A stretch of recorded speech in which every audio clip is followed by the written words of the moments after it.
Hello dear students, कैसे हैं आप सब। आशा करता हूँ अच्छे होंगे। दोस्तों, हम पढ़ रहे थे B.Pharma 7th semester pharmacy practice unit 4 complete कर लिए हैं हमने। अब 5 यूनिट स्टार्ट करेंगे अपन। तो इसमें 5 यूनिट में फर्स्ट लेक्चर में देखेंगे ड्रग स्टोर एंड मैनेजमेंट। वैसे तो पहले हम इसको पढ़ चुके हैं, लेकिन टॉपिक आया है फिर से, तो हम इसको डिस्कस जरूर करेंगे। पहले पढ़े हैं हम इसको यूनिट सेकंड के लास्ट टॉपिक में, कम्युनिटी फार्मेसी मैनेजमेंट में सेम टॉपिक दे रखे हैं आपको। सेम ये फ्लो चार्ट मिलेगा, सेम सब कुछ सेम मिलेगा, बस इसमें एक मटेरियल स्टोरेज कंडीशन का टॉपिक अलग से ऐड कर दिया गया है। लेकिन फिर भी आज के लेक्चर में हम इसको डिस्कस करेंगे। तो शुरू करते हैं बिना देरी के लेक्चर को। Drug store management. तो ड्रग स्टोर से आप समझ रहे होंगे कि एक फार्मेसी या मेडिकल स्टोर है, उसको कैसे मैनेज किया जाए, उसकी क्या ऑर्गेनाइजेशन होगी, कैसा उसका स्पेस रखना है, कैसे उसकी साइट सिलेक्ट करनी है कि कहाँ पर अपन को अपना ड्रग स्टोर लगाना है। तो ये इसके अंदर इंक्लूड होगा। Drug store is a American term होती है use to designated a pharmacy drug house sell medicine and also other items like candies cosmetics. मतलब ड्रग स्टोर से आप समझ सकते हैं कि इसमें जो भी ड्रग रिलेटेड प्रोडक्ट हैं, मेडिसिन है, कॉस्मेटिक्स हैं, इसके अंदर सेल की जाती है।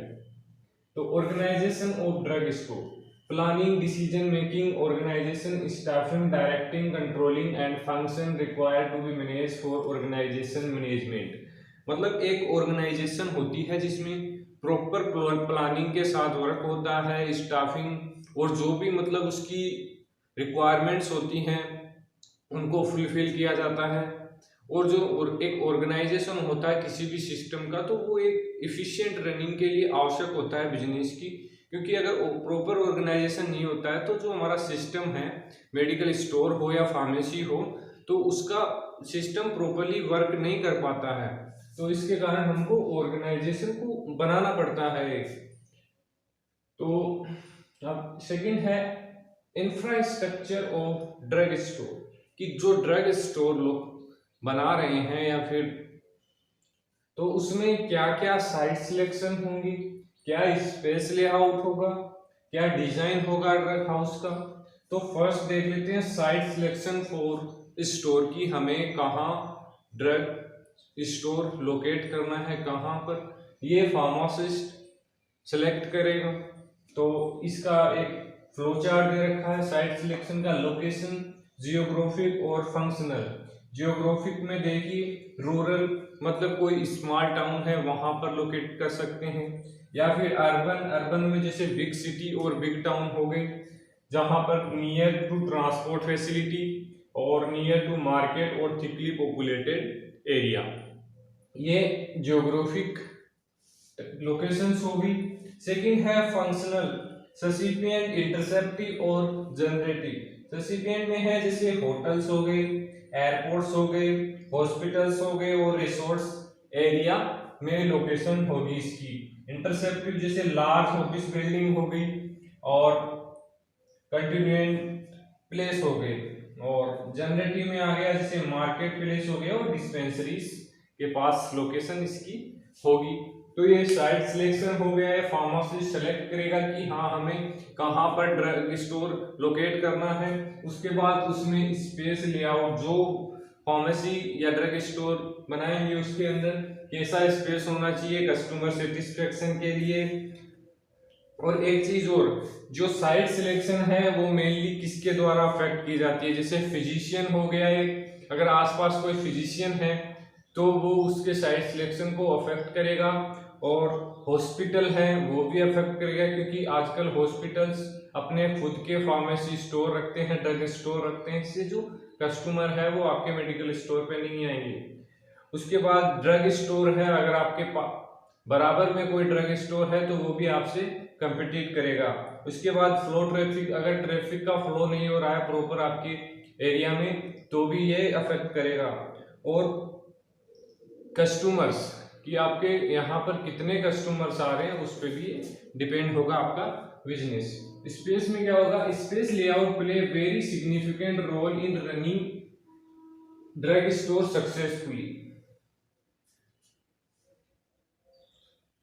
For setting up a drug store, the pharmacist have take special care about space layout। मतलब जो फार्मेसी स्टोर होगा उसका स्पेस लेआउट एक प्रॉपरली वे में डिजाइन किया जाए जिससे कि कस्टमर को प्रॉपर सेटिस्फेक्शन मिल सके। स्टोरेज एरिया और जो भी कस्टमर वेटिंग एरिया है वो प्रॉपरली मेंटेन होना चाहिए।